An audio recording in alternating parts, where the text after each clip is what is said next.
Do you act like a healthy person? Do you know how a healthy person acts? It's one of those things that has kind of been running around in my head lately, and I haven't known how to respond. Like, not whether or not I act like a healthy person, because obviously, if that was the case, I should theoretically be a healthy person. I'm working on it. I am healthier now than I was. I wasn't in good shape in my teens and early 20s. And so, like, in some respects, pain levels, amount of medications I'm on, awareness of what's going on in my body just because I can listen to what my body's telling me.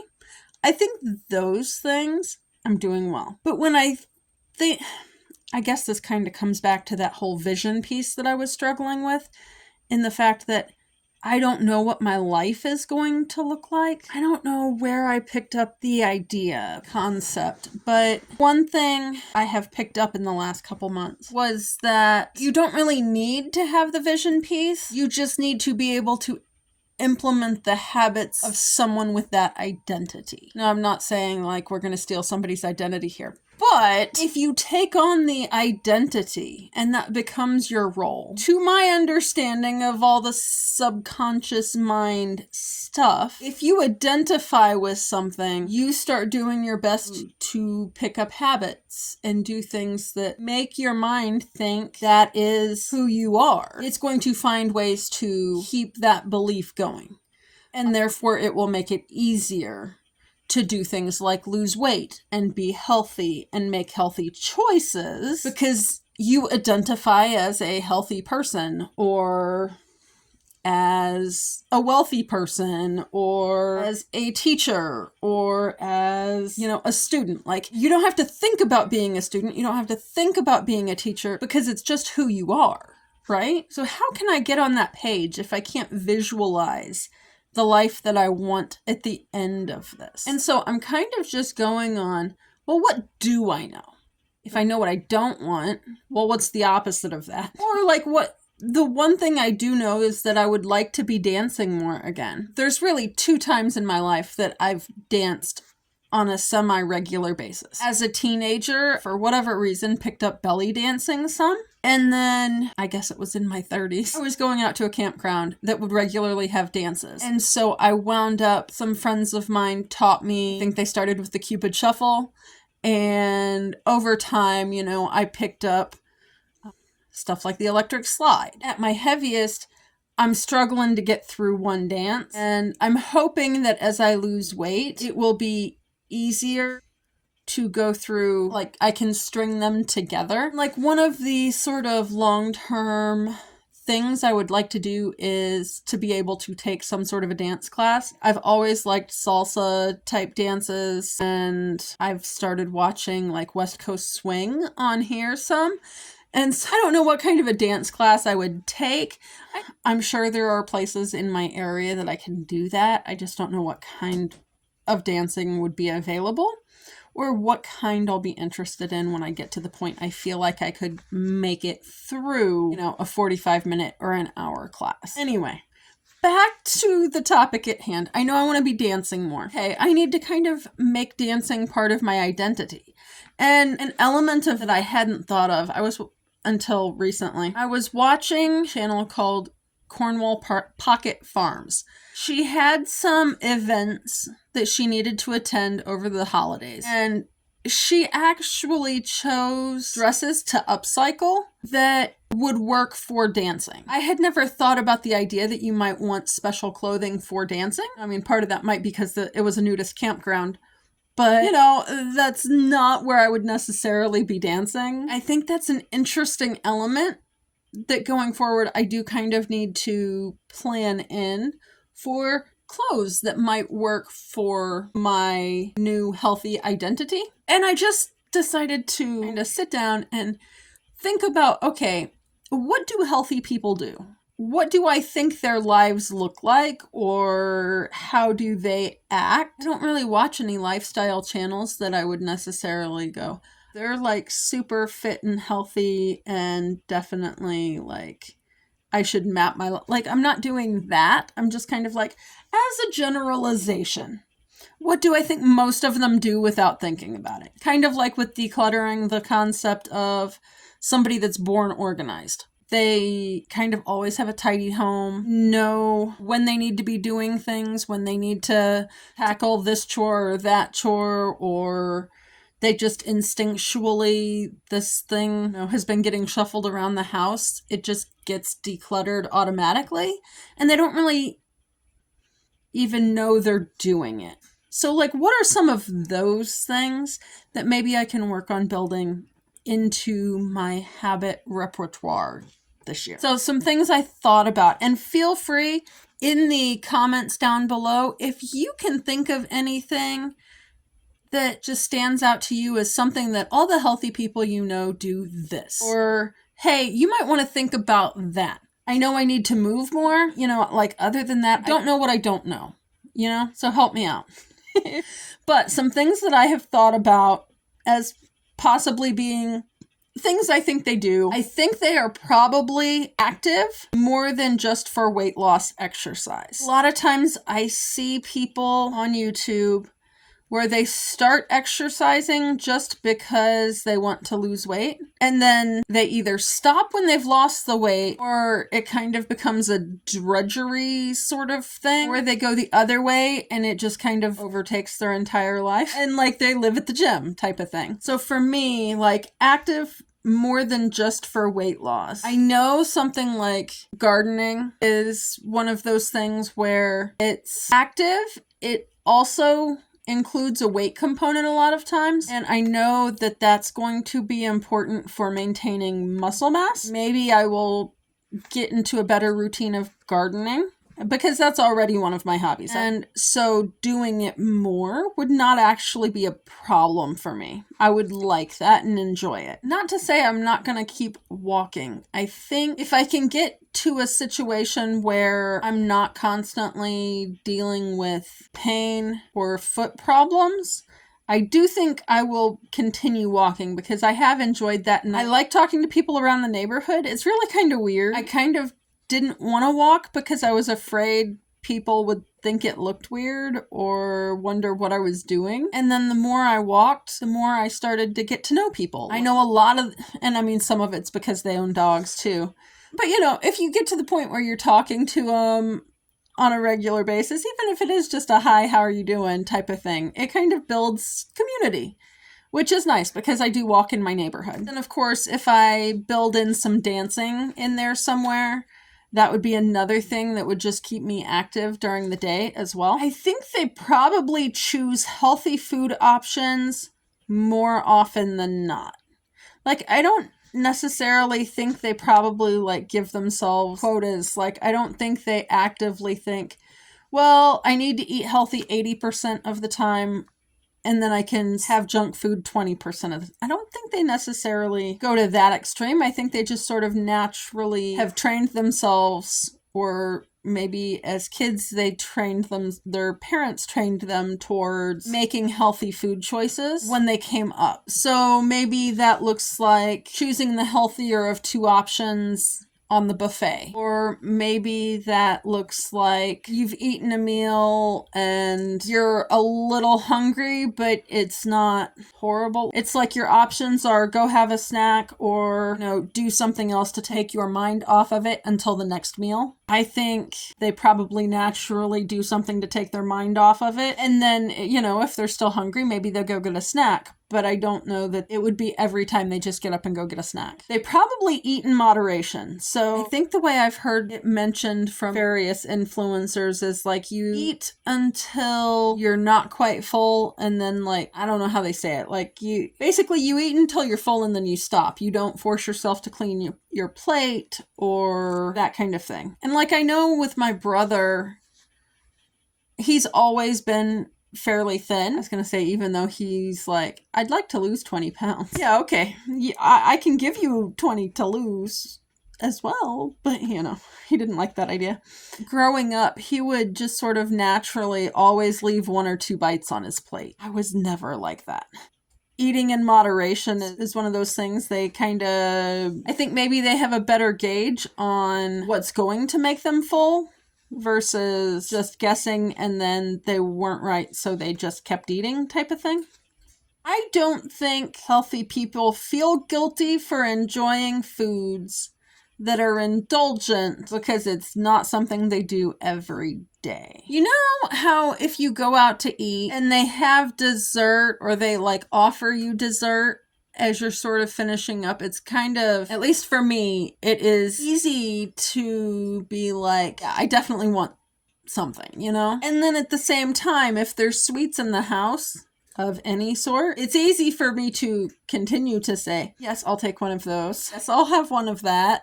And especially I live with my kids. If one of them is getting into the ice cream, I'll have some too. Or somebody brought some candy home. Hey, do you want one? Like it gets to be all the time. I'm thinking it might be good to try to shift so that it's easy to say yes on a less frequent basis because it's not, I know that I'm not going to be indulging in that every day. It just gets easy to feel guilty about having something if you're saying yes all the time. Even unintentionally. Like there's times like I'll look back. Well, one kid offered me candy when they got home.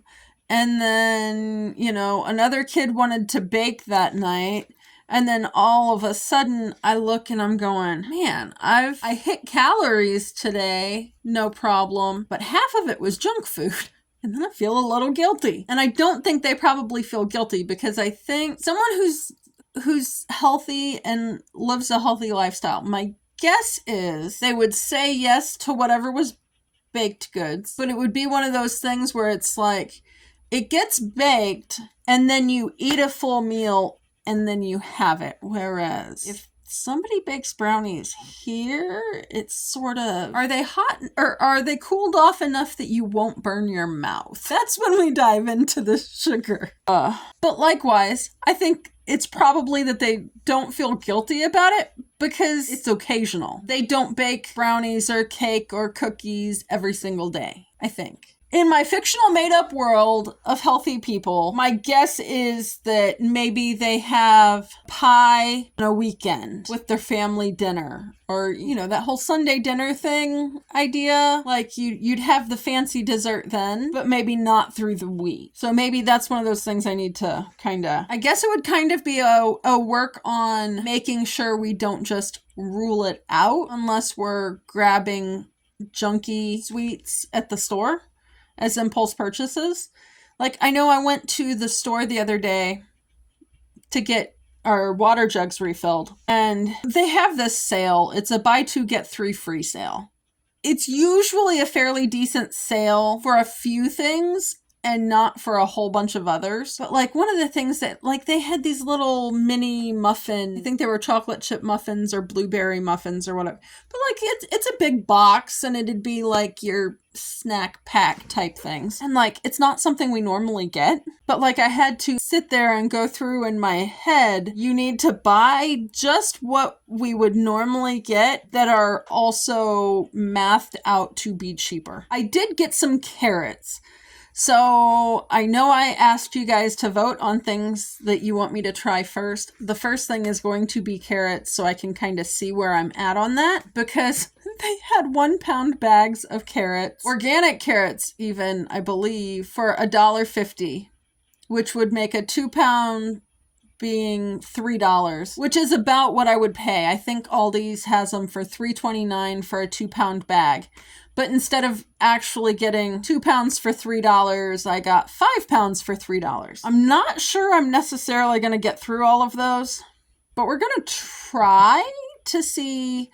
It's one of those foods that I know stores very well. So if it takes me a couple months to get through 5 pounds of carrots, that's probably not going to be an issue. Anyway, figuring out a way to have maybe some homemade indulgent type snacks around might be a good thing. So that I'm not wanting the junky, probably has a bunch of trans fats and chemicals in it that I don't need indulgent foods. I do think they have a good mix of cooking skills for someone cooking for them. And I don't want to be like, have a personal chef. I think a lot of people probably do have someone else doing the cooking. Whether it's the man or the woman or a mom or a dad or whoever. I think it's really easy to overlook the fact that if you have multiple people in a household, typically one person will tend towards being the one doing the cooking. In our household, that is me. My youngest doesn't like to eat her own cooking. I know that probably sounds a little weird. I don't know. She just prefers other people's cooking to her own. She's a perfectly fine cook. She just doesn't like it. Anyway, and then my son, he does a few things really well, but then, he's at work or doing this or doing that. So yes, he helps out with cooking, especially if we're doing like steak or burgers. He's really good at those. And then he has a few other things he likes to make. But then it comes down to me. Y'all, I went back to the kitchen hoping to learn how to cook. When I was in a professional kitchen in my teenage years, it was a pizza place. And at the casino, I was working the front line. So what did I cook there? Pizza. Can't get away from the pizza. I did learn a few things about like cooking and running a kitchen and some organizing stuff. I didn't learn as much about cooking as I wanted to. And I think they started out doing the type of cooking I wanted to and progressively got away from that more and more as time went on, just to cut costs and save money. So that's one of those things. I definitely want to up my cooking skills. I think they know which meals in their repertoire, are more healthy or less healthy, or like, I want to say light or heavy. Like sometimes I'll make something thinking this will be a good light meal, but then like when I go to eat it, it just sort of sits heavy. I think one that often sort of does that to me is corn chowder. It's a potato soup. It's a soup, so I'm thinking a soup and salad sort of thing is a light meal, or just a soup is, but then at the same time, corn chowder is like one of those comfort foods. It doesn't necessarily equate to the same thing, and my gauge is just a little off on that sometimes. So I do think they have a pretty good feel for what things they eat are lighter than others. And I think they kind of probably work that in, say they go to a party or out to eat and eat more one day, maybe they're a little bit on the lighter side the next day. Or maybe they know they're going to go out that night. Maybe it's a little bit of a lighter meal earlier in the day. So they just kind of balance their calorie intake a little bit better. Whereas for me, I might be super light one day because I just forgot to eat. But then, the next day I'm eating everything under the sun, just willy-nilly. Whereas I could probably, if I know I'd eaten less than I should have one day, maybe the next day, okay, I'm going to eat some heartier dishes that are going to make me feel satisfied more. I don't know how I'll build that habit, but I figure hopefully maybe somewhere in there I can work on that. I expect they probably have several hobbies that they work on regularly. Not really any big thing. It seems to me that I probably spend a lot of time thinking about doing things instead of making actual progress on something. I know, like this is a skirt I've had cut out. It's partially stitched. I ran into one snag in that it's going to be way long as it's currently cut. And so it kind of got piled over here a month and a half ago. And I haven't touched it because it's like, I'm not sure how to fix it.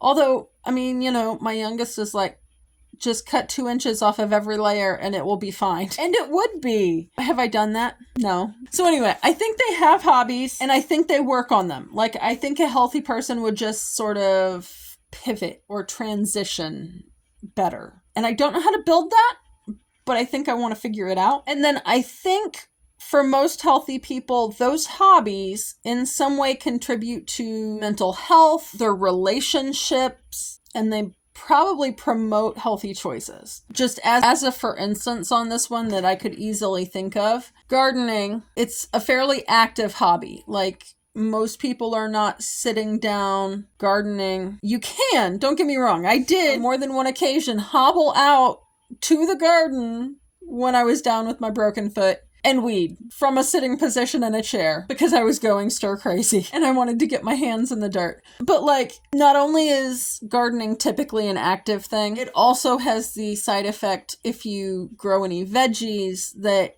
it's bringing in fresh food as well. If you're quilting, my grandmother quilted and she was a pretty healthy person. Like she had asthma and stuff. But like in terms of lifestyle, if she was quilting, she was not snacking because that would get on the quilt. And that wouldn't be good. In that way, well, she did tend to give away her quilts to family and friends, but I think maybe a bigger part of it would be if you're active in your hobby, you're not snacking, or you're not constantly shoving something in your mouth. Like if I'm sitting around editing, I could just as easily have a bag of pretzels beside me and just be eating them the entire time. And something like quilting, that's kind of hard because you wouldn't want to get food all over what you're working on, especially considering it's in that stage, it's kind of hard to clean. Sewing is obviously what I'm trying to pick up, and I'm hopeful that with sewing it will build body confidence, because it doesn't really seem to matter what weight I have been at. I haven't really felt like clothes fit me well. And the only time I can think of that maybe had a little bit of an element of that was when I was a teenager. And oddly enough, I kind of went one of two ways. Everything was baggy. I was wearing skater pants, baggy t-shirts, or was in guys' jeans that hugged everything perfectly and a little bit tighter t-shirts. Or sometimes I would like skater pants with the tighter t-shirts or whatever, but I still wasn't confident and I thought I was fat and needed to lose weight then. I know that a lot of people go through that in their teenage years, so maybe let me know if I was alone in that or if you went through that phase too. But then I jumped right in from that into pregnancy, and I didn't have a lot of money to buy a bunch of fancy maternity clothes. And then I was having health problems and my weight has been fluctuating for years. So I've just never really felt confident in the clothing that I had to wear. Even when looking back, I felt the best in like sort of my business casual phase. I would get compliments on how put together I looked and stuff. I heard them, but I didn't really feel way internally. So I'm hoping that by sewing can feel comfortable in the garments that I make because of the fabric content, but then I can also be a little bit more confident in like feeling like it fits me well and how I look in it, like is how I want to, if that makes sense. And then I'm also kind of hoping that will help with body image awareness. Like I keep seeing things on like body dysmorphia or reverse body dysmorphia as people lose weight. They still feel like they look heavier or they never thought they looked heavier. So I'm hoping that by sewing and being very aware of that kind of thing, it can help me as I slowly lose the weight sort of adjust. I'm hoping. Because how things have been, so many things changed in 2020, right? And when I came home during the shutdown, I found that I had a total of about 2 outfits that weren't uniform. Just because I had decluttered down that far by that point, because I didn't necessarily like what I had in my closet. I had started reacting to different fabrics depending on what they were made out of. So at that point, am I going to sit there and scratch because I'm wearing a shirt that's made out of plastic? Or am I going to find some shirts that are not made out of plastic? So I just decluttered them and I never really rebought. And I was going to say, if anybody ever wonders what, like I've got t-shirts and 3/4 lengths, those all come from JCPenney's and they're 100% cotton. I think it's St. John's Bay. Because I've noticed that it's even hard to buy just a straight cotton t-shirt at the store anymore. You would think I could do that in a larger size, but a lot of stuff, it's a cotton poly blend, or it's like 3 different types of synthetics wrapped up in one to make it soft. Yeah, anyway, if you're wondering, most of my shirts come from Penny's. But getting back to that whole awareness thing, I imagine that they have some sort of a factor that makes them aware of their bodies and if they're gaining or losing weight. In my healthy imaginary world, I think they probably have something like that. And I know that probably seems a little strange, but when I finally got a scales again, because I knew I wanted to start walking and trying to lose weight, I was at 350 some pounds. I moved around a little bit as I was like finishing up the foot thing. I was at 350 some pounds. Okay. When I went and looked back at my Fitness Pal records, the last entry I had, I believe I was like 280 2019. So that's a 70-pound gain. And like, I knew I had gained a little bit of weight. I was surprised at how much I had gained. And like, I've been to the doctor some in there. So like, I knew it was going up, but didn't realize how quickly it had gone up. Because especially that 4 year, like, what am I going to do about it? Anyway, it would be nice to have some sort of mechanism for, hey, I'm gaining weight a little bit again. You're still losing and you didn't want to lose anymore. Maybe you ought to think about doing something. You know what I mean? I don't know. I think they probably have some built-in warning system that nobody bothered to tell me about needing installed when I was growing up or once I became an adult. Like, somebody left that warning system out of my dashboard lights. And then I think they probably take the stairs or stretch brakes or just get up and move brakes. I know for a while I was working in this boat place, but it was the office, so it's not like I was out in the factory. At least until the merger happened, it was not really unusual at all to see somebody walk past and say hi. And literally what they were doing is, I just needed to move, so I went to check the mail. Or I just needed to move, so I'm just walking a lap around top to bottom. It was a 2-story building. To do that lap, they were walking past the owner's offices. Well, at least before the merger.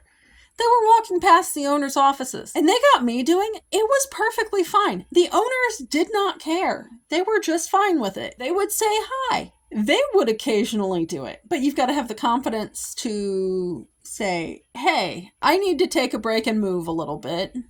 And then go do it. Or you have to have some sort of maybe a reminder system. If you're at home and you're maybe you need a reminder system. Hey, it's 5 till, take a 5-minute walk around the house and then get back to it, Sort of replacement of the cigarette break or the water cooler. You can do a little bit of movement, get a few steps in, and be a little bit healthier. And I think people that are healthy probably naturally implement those. Whereas, the nicotine addiction fuels the smoke break. And they're not functional and I say they smoked for probably a good 15 years. If you can't think, and not many people have any problem taking a break. Oh, I'm going to go take a smoke break. Culturally, nobody really has problems with that. There is usually a table or a door or something where smokers congregate and hang out, blow off some steam, smoke their cigarette, and then get back to work. My guess is healthier people probably have it normalized to do the same thing, only with movement. So anyway, these are a few things that I think might make up a healthy person identity. If this is an interesting concept to you, let me know what you think of it, because it's something that I hadn't really thought about, but at the same time, if you're struggling with what life looks like on the other side, like I have been, maybe being able to pick apart what the puzzle pieces are one at a time, maybe that's something that can get you going on where I need to be. So if you have any other ideas to add to my list, let me know, and I'll see you guys next week.